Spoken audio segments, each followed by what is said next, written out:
오늘 제목은 한번 보여주세요. 심판의 끝, 은혜의 시작입니다. 심판의 끝, 은혜의 시작.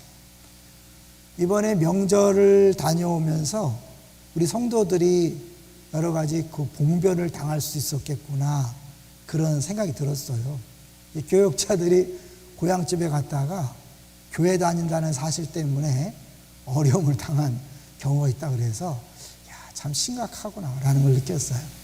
그래서 사람들은 자기가 들리는 것이 진실인지 아닌지를 가리지 않고 그냥 자꾸 들으면 그걸 진실로 믿게 되어 있는 거죠.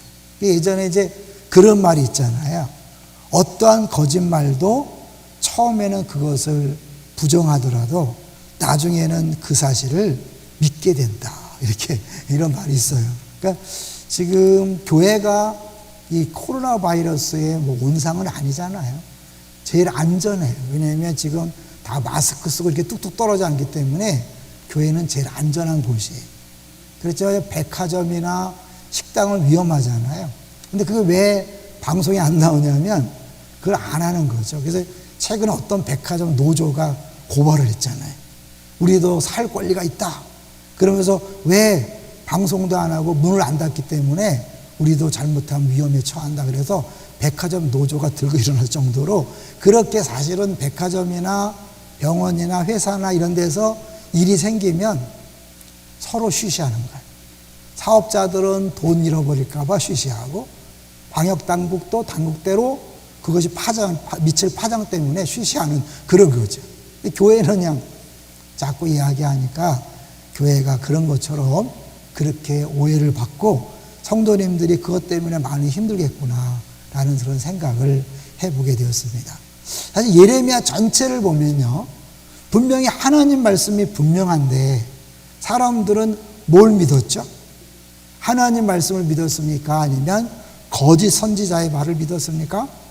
거짓 선지자의 말을 믿었다가 결국은 망하게 된 거죠. 이게 사람의 모습이에요. 그러니까 자꾸 듣되 많이 듣는 것에 마음을 빼앗기게 돼 있고 또 뭐예요? 자기가 듣고 싶은 것에 마음을 빼앗기는 거죠.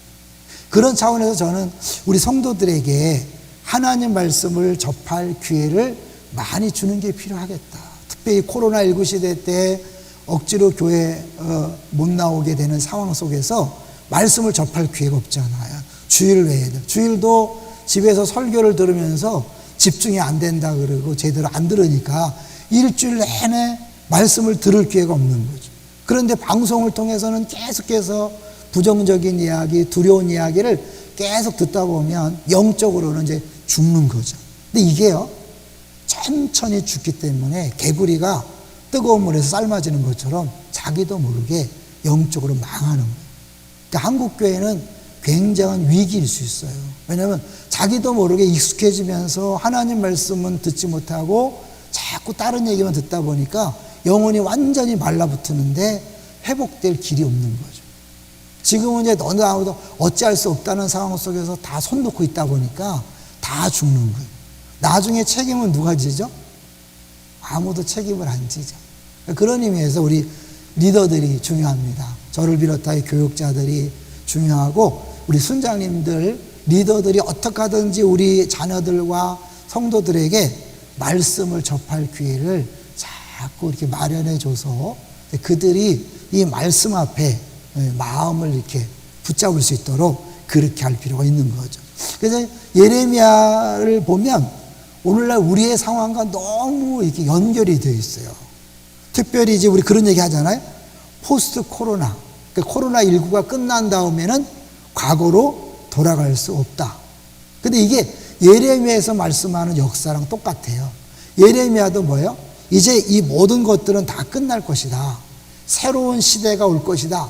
근데 그 새로운 시대는 과거와 전혀 다른 시대가 될 것이다. 이제 새 언약의 내용이잖아요. 그러니까 결국 우리 예레미야를 잘 연구해 보면 오늘을 읽을 수 있는 지혜가 있는 거죠. 여기 보면 분명히 이것은 죄악으로 인하여 심판을 받지만 하나님 그 심판을 끝내는 게 아니라 심판 끝에서 이 은혜를 시작하고 소망을 시작해서 새로운 시대를 열어가는데 그것이 바로 성전이 없는, 제사가 없는 새로운 시대를 열어가는 걸 볼 수 있어요. 그러니까 이 구약시대 때, 이 예레미야 때 막 성전을 다 무시하는 것처럼 보이고, 성전은 도둑의 소굴이라고 막 성전에 대해서 무시하고 막 그런 것처럼 보이잖아요.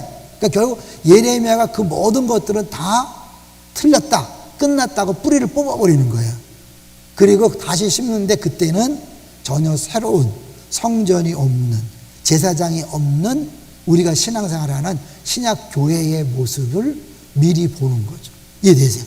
그러니까 결국 하나님은 심판처럼 보이지만 그 심판을 통해서도 새로운 시대를 열어가고 시작하는, 어쩌면 오늘날의 교회의 신앙생활을 그 바벨론 포로로 끌려간 곳에서 시작하는 것을 우리에게 보여줌으로 말미암아 아무리 어렵고 깜깜하다 할지라도 그것이 위기지만, 고통이지만 하나님은 그걸 통하여 자신의 새로운 역사를 쓰고 있다는 것을 꼭 기억하시고, 이 상황에서 절망하는 게 아니라 이 상황에서 우리가 해야 될 게 뭔가를 자꾸 찾아내고 주께서 원하시는 뜻을 발견하는 게 중요하다고 믿습니다. 그러니까 아무리 여러분 뭐 해서 막 이대로 가면 다 망할 것처럼 보여도 하나님은 망하지 않습니다. 다만 이제 그 하나님의 뜻을 빨리 분별해서 우리가 올바른 길에 서면 살아남지만, 그냥 막 시류에 떠밀려 가면 어느 순간에 그냥 다 같이 죽고 마는 거예요. 그러니까 분명히 코로나19가 끝나면 많은 교회가 문을 닫을 수 있어요.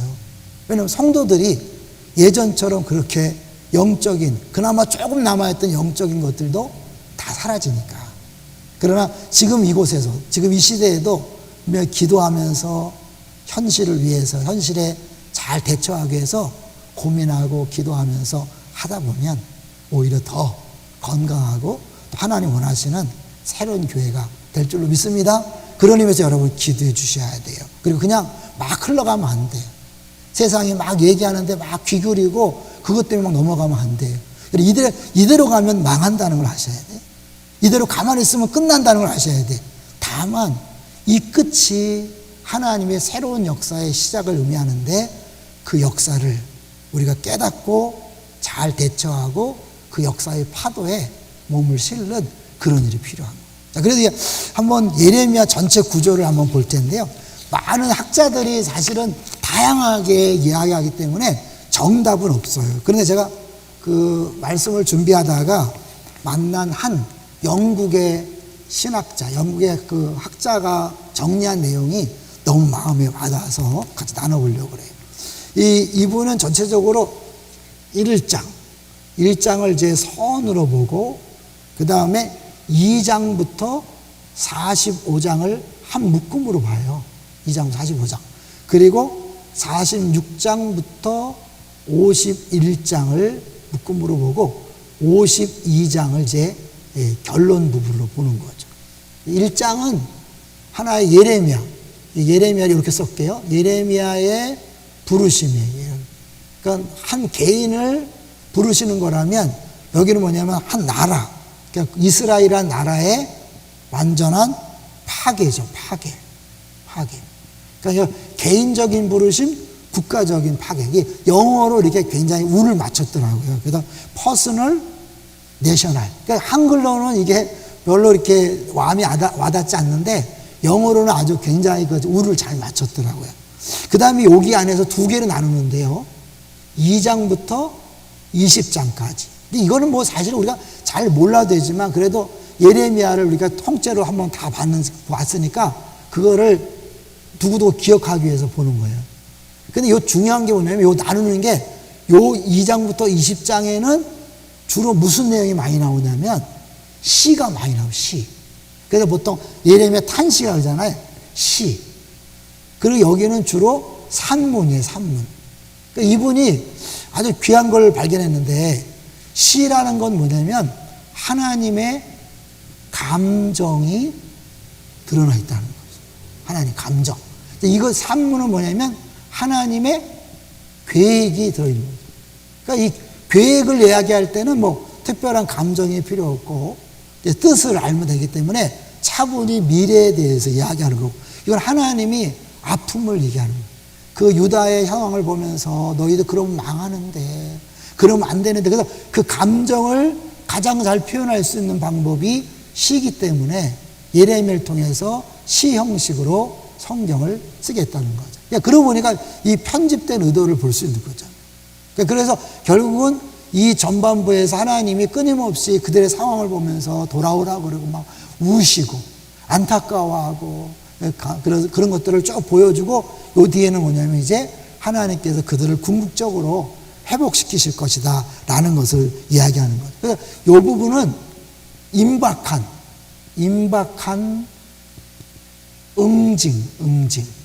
그러니까 이 하나님의 불순종했기 때문에 계속해서 하나님 돌아오면 살릴 것이다 라고 했는데 그들이 안 돌아오니까 결국 뭐야?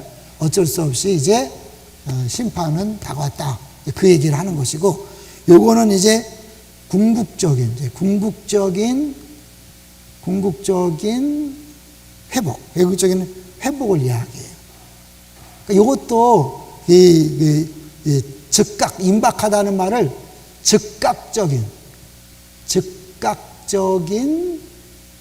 그러니까 즉각적, 궁극적.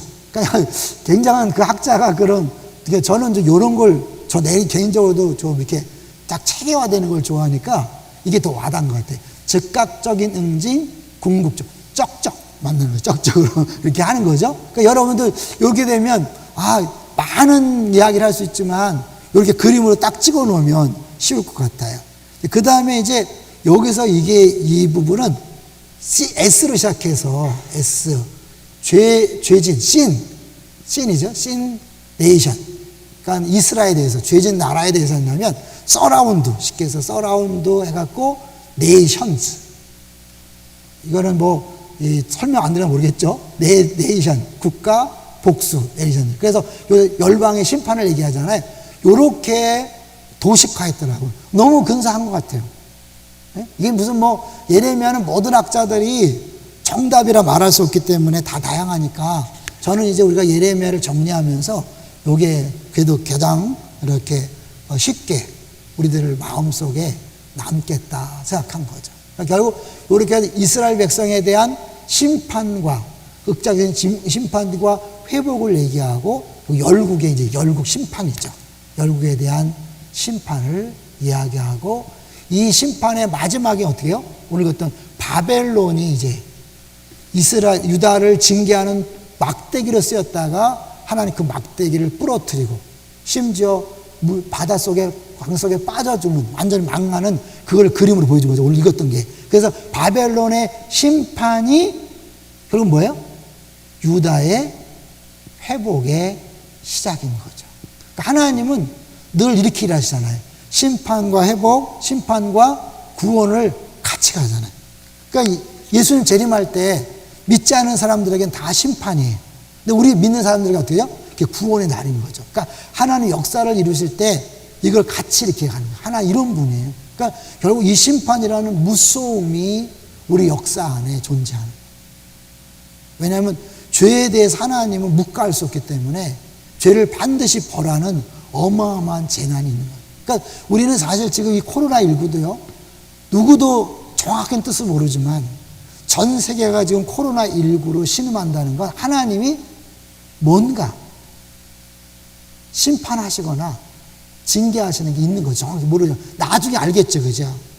그러나 하나님은 그걸로 끝나는 게 아니라 그 심판 동시에 회복하고 구원하시는 것을 하신다는 것을 우리가 붙잡는 거죠.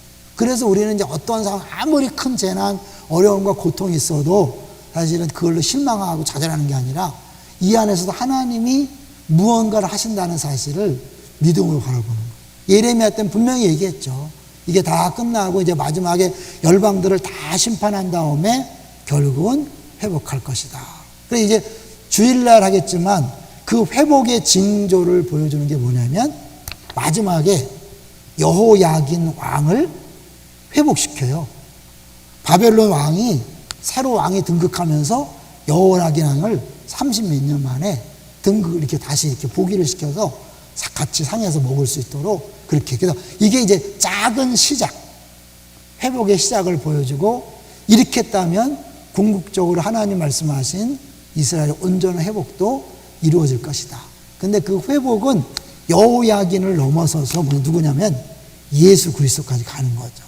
주일날도 잠깐 말씀드리겠지만 마태복음 1장의 족보에 다른 왕들이 안 나오고 요시아 다음에 여호야긴, 그 다음에 예수 그리스도 족보가 이렇게 이어지는 거예요. 결국 성경에 보면 여호야긴 이제 그 뒤는 다윗 왕자에 오를 사람이 없을 것이다라고 예언했기 때문에 끊어져. 근데 이제 후손으로 해서 결국 다윗의 후손으로 예수 그리스도가 이 땅에 오셔서 진정한 왕이 되심을 마태복음 1장이 보여주는 거죠. 그러니까 어마어마한 내용이에요. 심판이 확실하다는 걸 보여주면서 어떻게 해요? 회복도 확실하다는 것을 보여주고 있는 거죠. 그리고 또 하나 놀라운 것은 뭐냐면 하나님이 이스라엘 역사에 큰 구원을 3번 행하신 거 아시죠? 첫 번째는 언제 행하셨어요? 애굽으로부터, 그죠? 애굽으로부터 해방을 시켰죠. 그 다음에 여기서 말하는 바벨론으로부터 돌아옴으로 알면 바벨 또 해방이 되는 거죠. 마지막 3번째는 어딜까요? 로마로부터. 이때 누구 계세요? 모세. 이때는 예레미야. 이때는 하는 것처럼 예수 그리스도. 그러니까 결국 이 모세, 예레미야, 예수 그리스도가 하나님의 전 구원의 역사에서 쓰임받는 종들인데 결국 이 모세의 역할을 예레미야가 있고 예레미야 역할을 얘기하는데 요 사람은 한 것 같지 않잖아요. 그죠? 그냥 말씀만 전하다 끝난 것처럼 보이는데 어떤 역할이냐.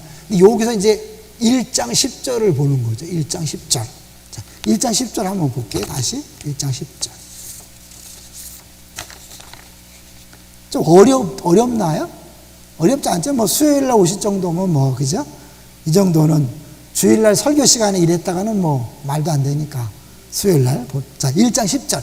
첫 시간에도 제가 예레미야 첫 번째 수요일날 설교하면서도 1장 10절이 핵심이라고 얘기했잖아요. 자, 1장 10절. 시작. 보라, 내가 오늘 너를 여러 나라와 여러 왕국 위에 세워 내가 그것들을 뽑고 파괴하며 파멸하고 넘어뜨리며 건설하고 심게 하였느니라 하시니라. 뽑고 파괴하며 파멸하고 넘어뜨리고. 그러니까 이게 부정적인 거죠. 다 뽑고 파괴하고 넘어뜨릴 뿐만 아니라 건설하며 심게 하는 일을 하는 거죠. 근데 4가지 뽑고 하면서 이렇게 4가지 있잖아요. 이건 뭘 뽑는 거냐면 아까 처음 얘기했던 것처럼 이 유다 백성들이 자기들이 성전이 있다는 것, 자기들이 택한 백성이라는 것, 자기들이 가나안 땅에 산다는 것, 율법을 받고 결국 안식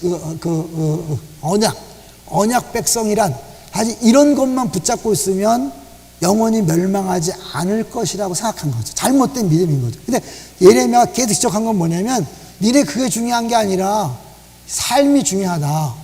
그러니까 정적인 삶을 강조한 거예요. 삶이 없는 성전에서의 예배, 택한 백성의 자부심 이런 것들은 다 소용없다. 그래서 뭐예요? 그걸 다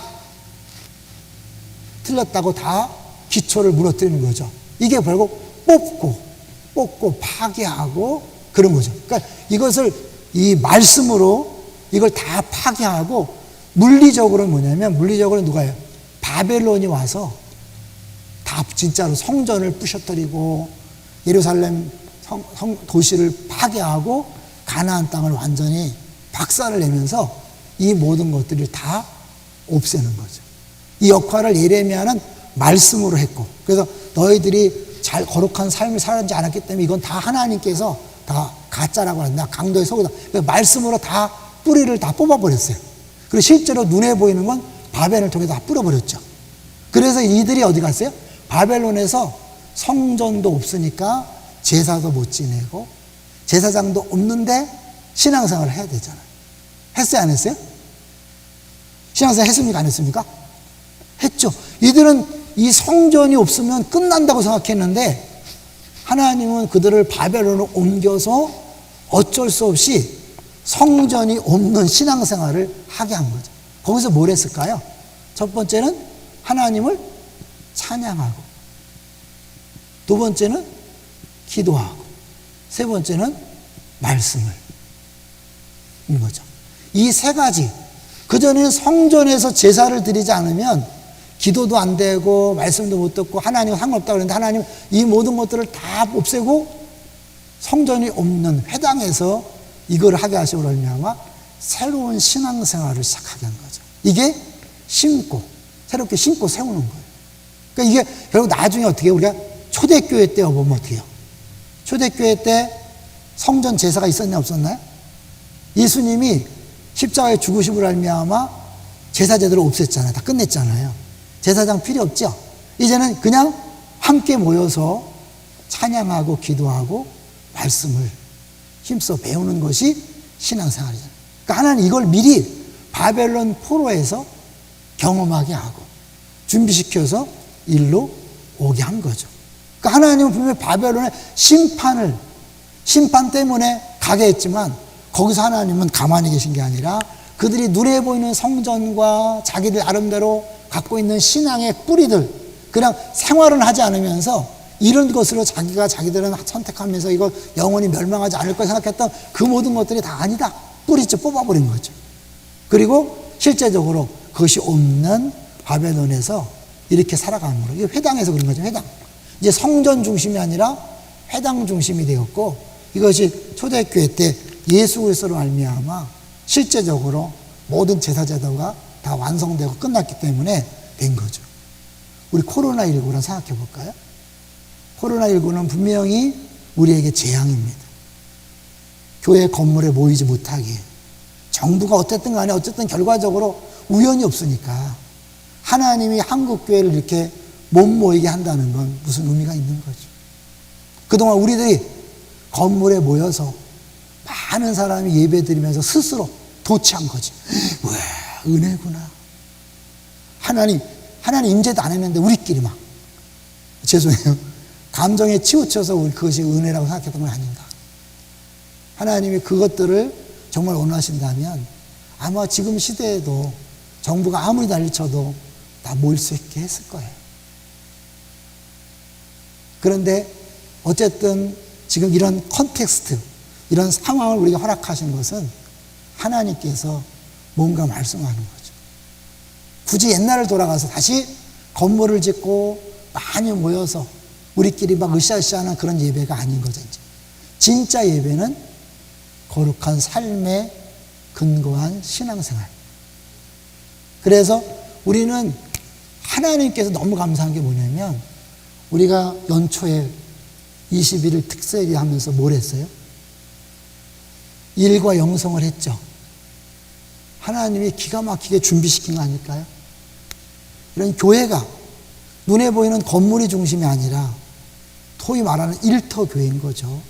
여러분, 직장이 교회가 되고 사업장이 교회가 되고 가정이 교회가 돼야 될 줄로 믿습니다. 정말 그렇게 생각하세요? 근데 우리는 눈에 보이는 건물 중심으로 하다 보니까 그걸 아무리 강조해도 우리는 그것에 대해서 에너지를 별로 쏟지 않았어요. 뭐 바깥에서 마음껏 살다가 주일날 와서 교회 예배 한번 드리면 괜찮겠지. 신앙생활을 다 한 것처럼 여기는 거죠. 당시 그 예레미야가 지적했던 그들의 모습이 우리의 모습일 수 있는 거죠. 우리는 이렇게 막상 당하고 나니까 한번 깊이 생각하는 거예요. 그전에는 괜찮겠지 했잖아요. 이걸 다 없애버리니까 진짜 하나님을 찬양하고 하나님을 기도하고 말씀을 주야로 묵상하는 그런 삶을 바벨론 포로 때 하다가 이제 그것이 와서 다시 성전이 재건됐지만 초라하잖아요. 왜냐하면 이제 그런 눈에 보이는 화려함이 문제가 아니라는 거죠. 지금 어때요? 진정한 성전은 우리 자신이 됐잖아요. 우리들 그리스도 공동체가 성전이 됐잖아요. 그러니까 하나님께서 이렇게 일하시는 모습을 우리가 안다면 지금 시대의 이 어려움과 이 환난, 고통, 교회가 모든 것들을 다 잃어버린 듯한 이런 상황에서도 하나님은 절대 손해보지 않습니다. 믿습니까? 네. 하나님은 지금도 일하고 계십니다.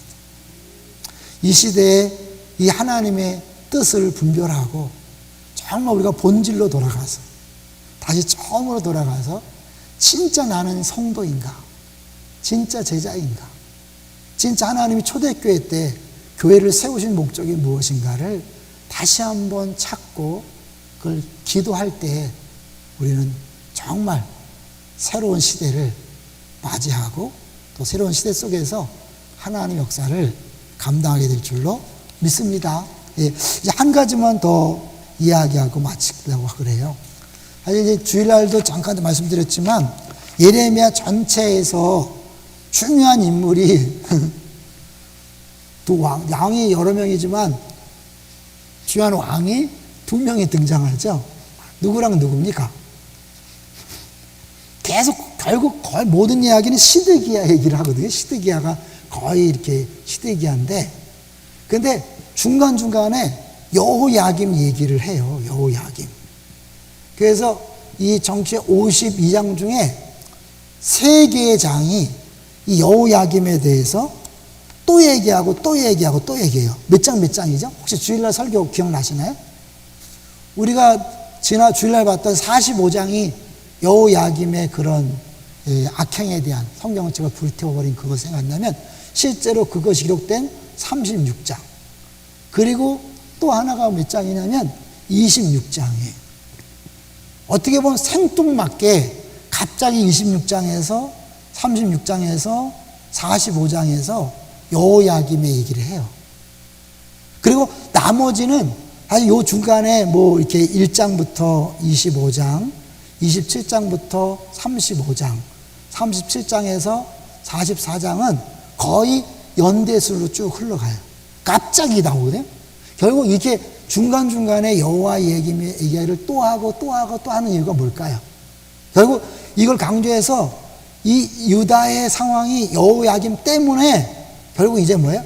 심판받아 마땅한 완전한 불순종으로 심판이 결정되게 되었다는 것을 의도적으로 보여주는 거죠. 그러니까 예레미야는 철저하게 그 하나님께서 원하시는 것들을 분명히 보여주려고 이런 배치도 한 거죠. 그러니까 여기 가면 이상해.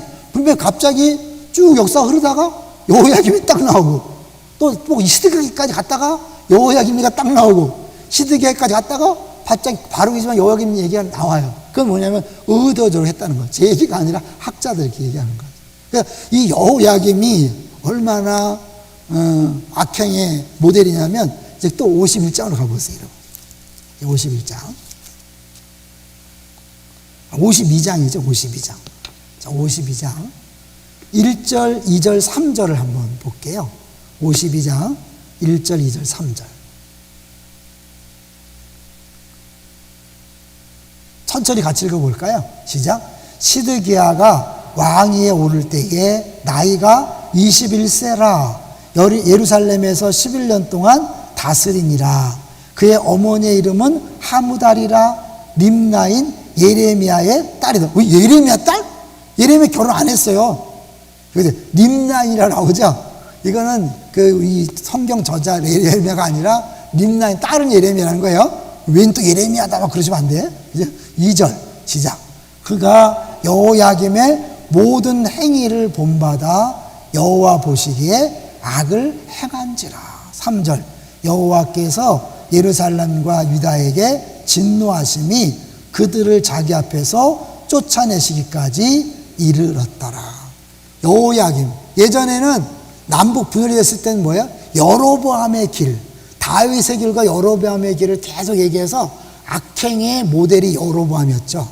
그런데 이 뒤에 가서는 뭐냐면 악행의 모델이 여호야김이에요. 무슨 짓을 했어요?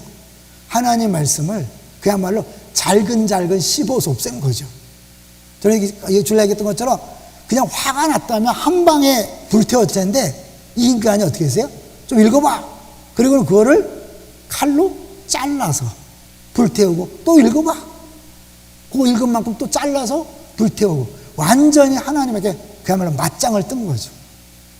애들 말은 뭐예요? 죽으려고? 그 다음에 알죠? 죽으려고 그거 한 거예요. 그러니까 하나님 그래? 알았어. 여기 너 때문에. 그전엔 므낫세의 악행 때문에 이미 심판이 결정됐다고 얘기했어요. 그렇지만 하나님은 계속해서 어때요? 또 예레미야를 보내서 이미 결정된 그 상황에서 시를 통하여 하나님의 마음을 계속 보여주는 거죠. 눈물을 흘리면서 돌아와라, 돌아와라. 하나님은 한번 결정하고 그 결정에 꼼짝 못 하시는 분이 아니라 얼마든지 우리들이 돌이키면 마음을 바꾸시는 분이에요. 이랬다 저랬다는 분이 아니라. 그래서 토기장의 비유가 나오잖아요. 근데 우리가 찬양할 때 그는 토기장이 나는 진흙해서 하나님 마음대로 빚으신다는 게 아니에요. 엄밀히 말하면 이 토기장의 비유는 뭐냐면 그 토기장이가 진흙으로 붓다가 부셔버리죠. 왜 부셔버리는 거예요? 이 진흙이 곱지 않아서 좋은 그릇을 만들 수가 없어. 뭘 얘기하는 거예요?